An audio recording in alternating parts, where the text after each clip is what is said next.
Other street guys trying to rob you, take advantage of you. The law looking after you. A gambler trying to take advantage of you. You're a target. You're alone.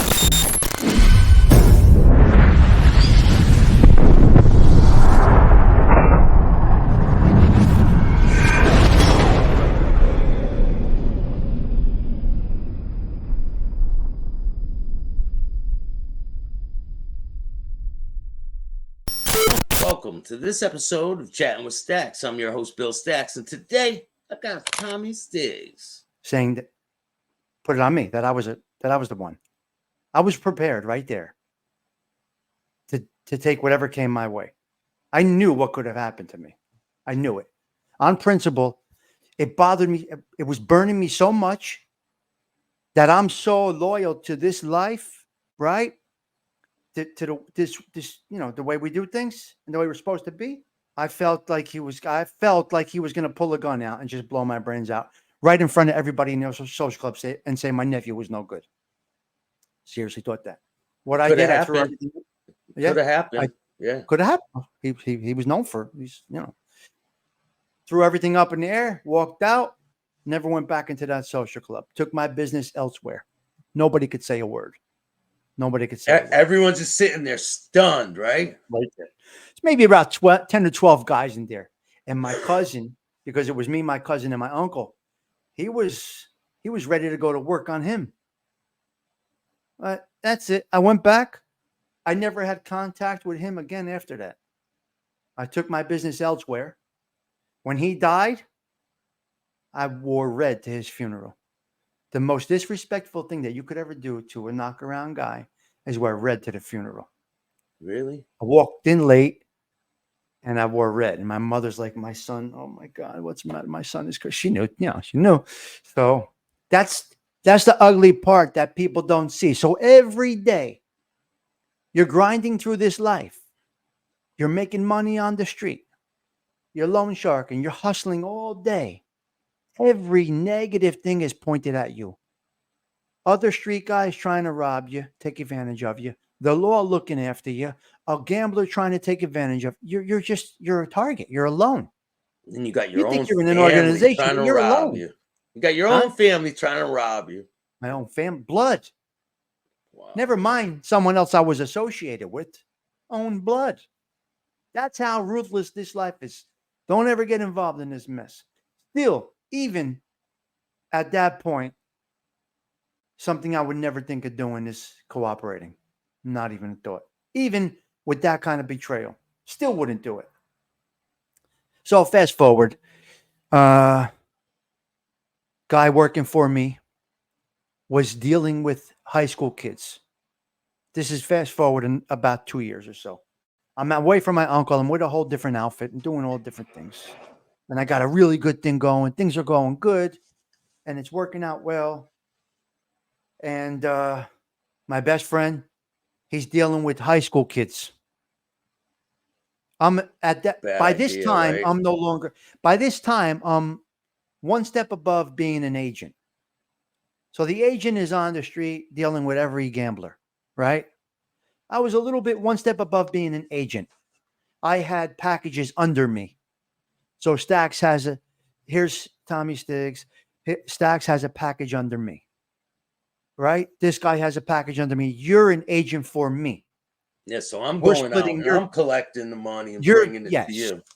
You got 15 gamblers betting every week, and then you're turning it into me, and the outfit gives me a percentage of your package. That's how it works. It's the nature of the business. It's just a tiered process. That's how it works. So he's got high school kids gambling with him.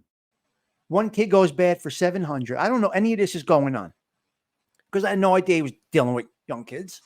I mean, listen, it was part of our nature anyway. It's not a big deal, but I didn't want to. We don't need to do that. I got guys that own pallet yards and businesses and gentlemen like gamblers. bigwig executives that You want know, to gamble with you. You don't have to deal with these kids at all. you know, nickel and dime that. There's no need for that. So one of the kids, something happens. One of the kids can't pay. He gets into a little altercation. They pick him up, and I think they went to work on him. The other kids went to work on him. Anyway, they dime out my best friend. and then he dimes me out, and that's how I got pinched. So that's how So I took a pinch.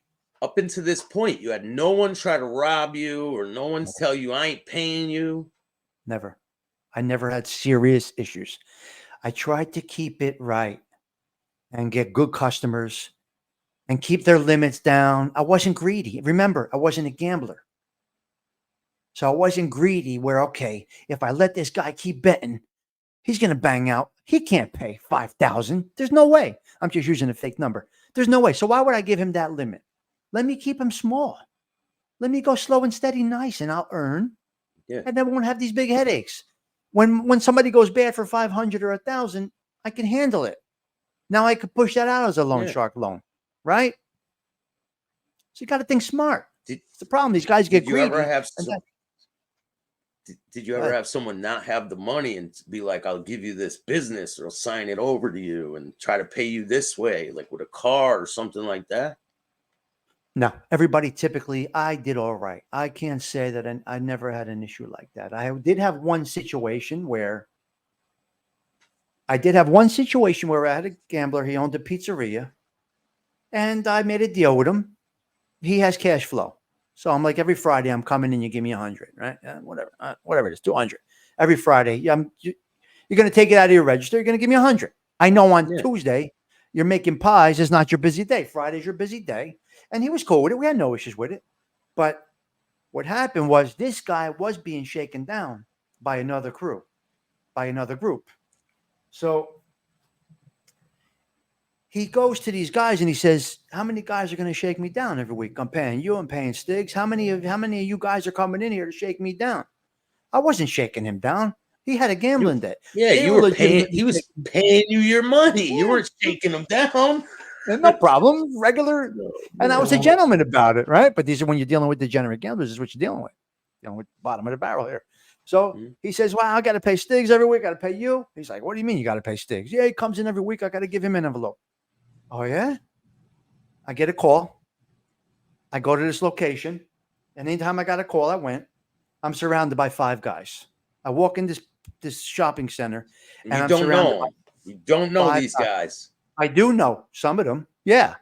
All killers. Nicky Skins, Stefanelli. He's dead now. Crazy Willie Gans. He's dead now. 3 other guys, they're still alive. So I'm not going to get into it. But Nicky Skins is dead. Crazy Willie Gans got killed at a poker game in the neighborhood.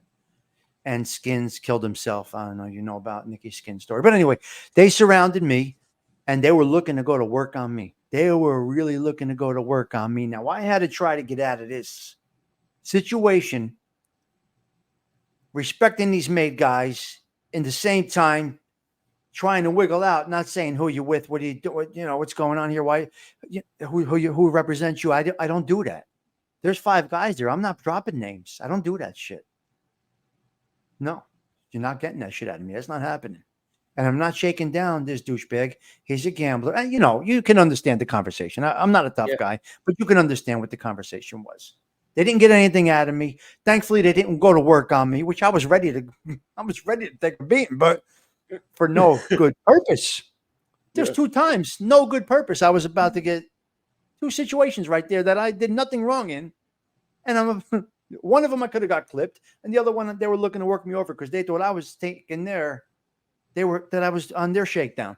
And I wasn't. Did you say? Did you say he's just paying me the money he owes me? It's not. Yeah, I did say that. You still have to be careful because out of 5 guys, 2 could be rats. So you always got to be. Now I'm admitting guilt. So if I say, he gambled with me, he's admitting guilt. If I say, this guy gambled with me, it's a gambling loss. I don't know if the guy over there is a rat, dry snitch. This is all the things you got to think about in a split second. You got to watch what you say. You got to watch what you do. And I wiggled out of it somehow. I got back to my people. They had a sit down. They worked it out. My people were fucking pissed. They were pissed. Did they win that sit down? Yes. Yes, because I didn't do anything wrong. Now, not saying they can't still shake them down. That's their business. That's what these people do. Mine was legit. Yeah, so I still collected mine. He still came good every week. The kid still came good every week. The guy. He still paid me every week. We were all right. And then this is just Were you everyday were things you to keep pissed that at going. him for saying anything? Were Yeah, I you pissed was. at him? I was. Yeah. I was. Did you say anything But to him? and again, that's where you got to keep your cool because once you say something, you don't know if he's bad. He could go running back to him like, listen, you guys just had a talk with him. He's still talking and this and that, right? The the minimal talk, the got to talk as minimum as possible. I don't want to say to the guy, look, you lost 10, whatever it was. I remember the number what it was, but you lost 10,000. You agreed to pay me every week. Now I'm fucking guilty right there. I'm Yeah. guilty. So I always try to be smart about it. Again, I'm going to say I had no vice. I was cool about it. I had no vice. A lot of bookmakers are trying to collect that money to cover their own gambling debts. I had none of that. Yeah, and then they So, they collect other people's money and gamble it all away, and then they're yeah. trying to pay things and they're broke like Larry did, you know? Yeah. Yeah, well, he was a degenerate gambler, and they'll tell you he Yeah. was. Yeah. So that's the hustle there. So you got to be very careful with these people. Very careful with these people. I remember one time I had to go collect from somebody. This guy had to give me a pension check, $10,000 pension check. I'm like, how am I going to do with a pension check? You giving me a pension check? Now, am I supposed to feel bad about this? I don't think so. You bet on the No. Giants and you lost, right?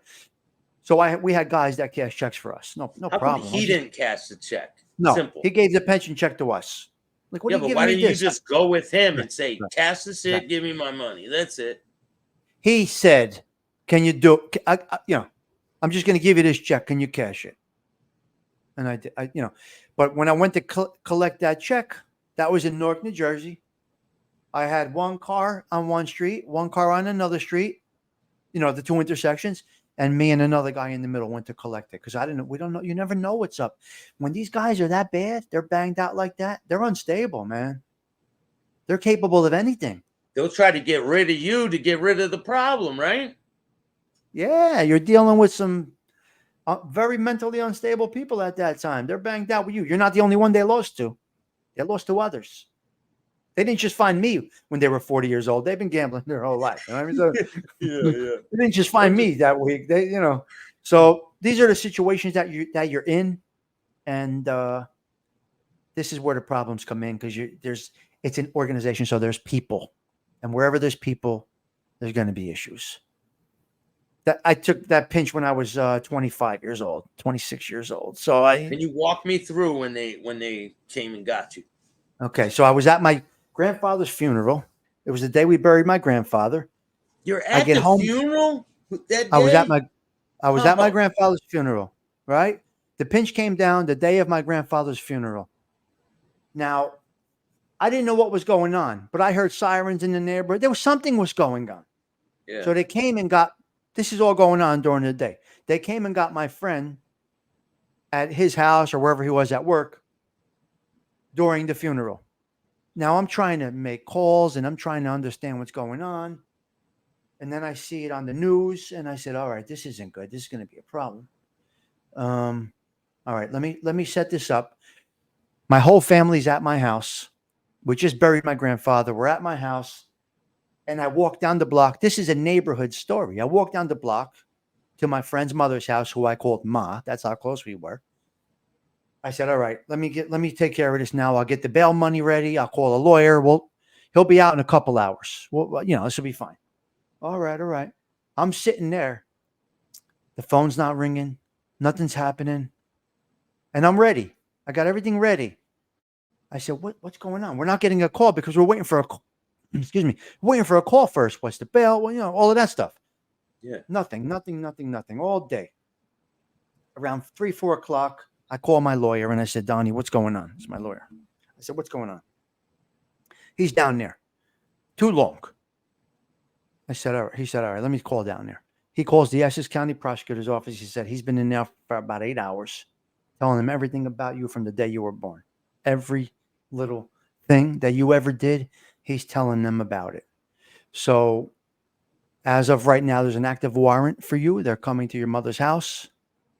They're going to come in there and pinch you and go through your mother's house and search and everything. I said, Donnie, the whole family's there. My grandmother's still crying. Everybody's there. He's like, I know. I said, I got 25 people there. He says, all And right. do you have any slips or anything in your house that's illegal that they could tie to all I had this? money in the house. Money. Maybe $20,000 in the house. Yeah, I have money in the house. So he said, they're coming there. They're going to tear your house apart. They're going to take you out in front of your whole family. They want to make a point of this. They want you to be taken out of your house with everybody. This is the vengeance that these people have, or whatever you want to call it. This is the hate that they have. So he made an arrangement for me to turn myself in. I think this was on a Thursday or a Friday. He says, all right, they're going to let you turn yourself in on Monday. I said, all right. He says, but you can't you have an active warrant. If some cop wants to be a prick, they can literally arrest you and put you in for the weekend until you see a judge on Monday. I said, well, what do I do? He says, you got to get the fuck out of here. You got to go somewhere. Don't be in the area. Everybody knows who you are. Everybody knows who you are. They know where you hang out. You're not hard to find. They know where you're at. Yeah.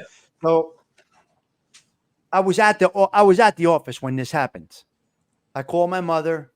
I called my wife. I wasn't married. Call my mother. Call my fiance. I said, look, guys, you got to bring me clothes to the lawyer's office. I got to get out of here. They're like, all right. So I took my clothes.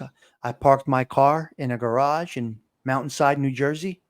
We went to Atlantic City for the next 3 days. I was on the lam in Atlantic City for 3 days. I stayed in Atlantic City. That 20 grand, right? Went to Atlantic City, hung out there for about 3 days, Friday, Saturday. Came back Monday morning to turn myself in. And I turned myself in, and my charges were, what were my charges? I had a boatload of charges. 5 years worth of charges, conspiracy to promote gambling, all these things.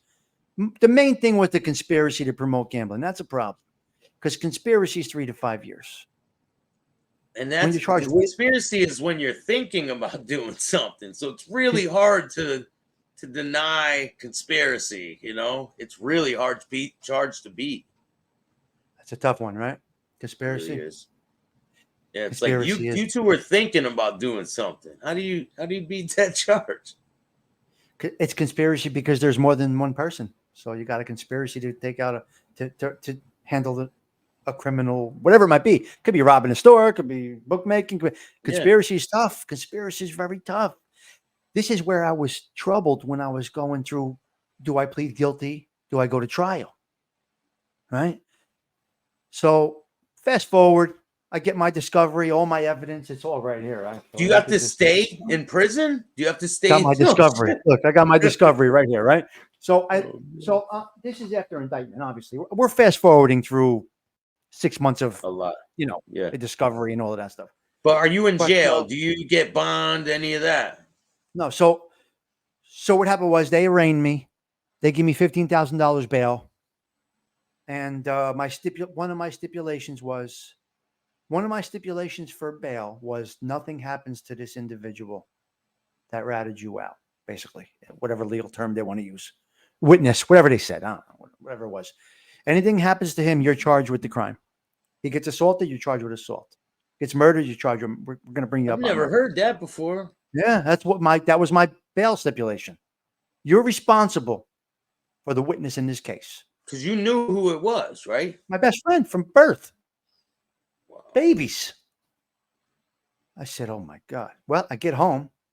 I of course you agree to your bail. Yeah, you're going to agree to your bail restrictions.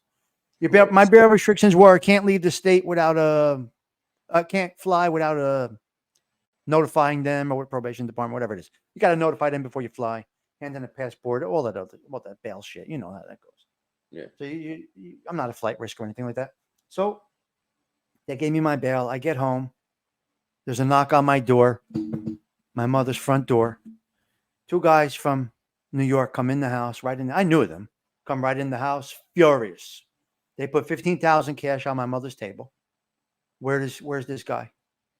Where's he live? I said, listen. Oh, shit. I said, listen, guys. I know how all of this goes, but if you value me being around on the street and not having to get any more legal trouble, this is part of my bail stipulation that nothing happens to him. And that was tough to do because that time they were still in that mindset. Things didn't really change very much yet. They were still ready to go to work. You know what I mean? Yeah. So they were cool with it. They were cool with it. They let the case play out. Remember, you got to remember, nobody above me was pinched. I was taking the hit for all of this. But So I'm sure some people were a little nervous because they don't know what you're going to do once you get to knows. that point where You you're never offered know. time in prison, or you have no clue. Like, yeah, as you could see, the most people that we thought were honorable through these years are now, they're now rats. So anybody at any time, right? They could put the pressure on you. Who knows? But not in my DNA, not in my mindset, not even a thought. And I don't think they thought that of me anyway. But they were respectful. They honored that. They respected that, which was great. I had to fight this case anyway. So they're like, why would we bring more on? It's not going to go any further than here. I never introduced anybody else to the people I dealt with, only me. So there's no way that they could be implicated other than following me and yeah, the circumstantial. people who you're bringing money to or dealing with on top of you, the people on top. Nobody else had connections with them. It was only me. However many people I had working for me, I had about 5 agents under me. None of them knew. Even your best friend didn't know? Nope. Never even knew who we were affiliated with. No idea. I was smart, Staxx. Remember, like I'm going to say again, I didn't have a vice. This was a business to me. Yeah. That helps you keep your mind clear when you don't have a vice. So I'm not book smart. I'm not intelligent. I barely graduated high school. But in this life, that aspect, I kind of knew how to do it. Kind of knew what to do based on some history that we have learned over the years. And I think I was doing it all right. I think I had it all going right till that day. You know what I mean? Till that day. But till you mess with your best friend. right. So I never brought them to meetings when we settled up. Once a week we would have a meeting. If the office had to pay me for my guys, or if I had to pay the office for the winnings, only I went myself. Went for a drink, went for dinner, whatever, met somewhere and settled up. Monday and Thursday. Only Did he ever try to go with you? Did he ever try No. No. You So didn't have it any was a big signs? mystery to them. You don't look back like, yeah, I knew he was fucking around and trying to get me on tape or anything. Did you have a feeling? No. Nope, because he didn't until he was pinched. He didn't until he was pinched. So fast forward into the court case, I got to negotiate a plea deal. Do I go to trial or do I take a guilty plea? What do I do? Right? How much Now, time they here's where I offering was, you? they start to work down. It's a 5-year max. They start at 3 years. They try to go a little bit at a time. We'll drop this. It's what they do. They play with you. Yeah. It's a game. Yeah. It's just a game. So they're trying. So I wanted to go to trial very bad. I really did. I wanted to face him on the stand. I really wanted to do this, but I knew that the judge was going to give me the max. I knew I would get 5 years. Judge Falcone, if you ever heard of him, look him up. Newark, New Jersey. I have. Judge Falcone, Newark, New Jersey. He will Mhm. sentence you to the maximum. And my only thing about that was if he gave you the 5 with no parole, that could be a problem. Because state, with 5, you do maybe, I don't know, 18 months. It's short. Yeah, 5 to the door. You're doing it all of it. Problem. Now you Unless got a they problem if they say no take off parole, like right? 35% or whatever it is, But 15%. I was willing to take a shot at trial up until they dropped conspiracy. I would not plead guilty with a conspiracy charge. I would not, because then I'm admitting I'm part of something. Charge me with the crime, bookmaking, violating gambling laws, whatever it might be. Drop the conspiracy, I'll give you a guilty plea. I'll go away. I'll take it. I'll take the hit. And they did. They gave me 9 months in county. I got 9 months in county, Essex County, 2 years probation. fines and this and, stuff. So, it's hard when you go in there and you say, now I'm a fucking convict. Like, I just pled guilty. And now I am an actual con, right? I'm a convict. It's weird when you hear it, when you say it, when they drop that hammer down and they take everything away and put you in that big door closes, that big metal door that they have. Boom, we close it. What was the light going into Crazy. the county for 9 months?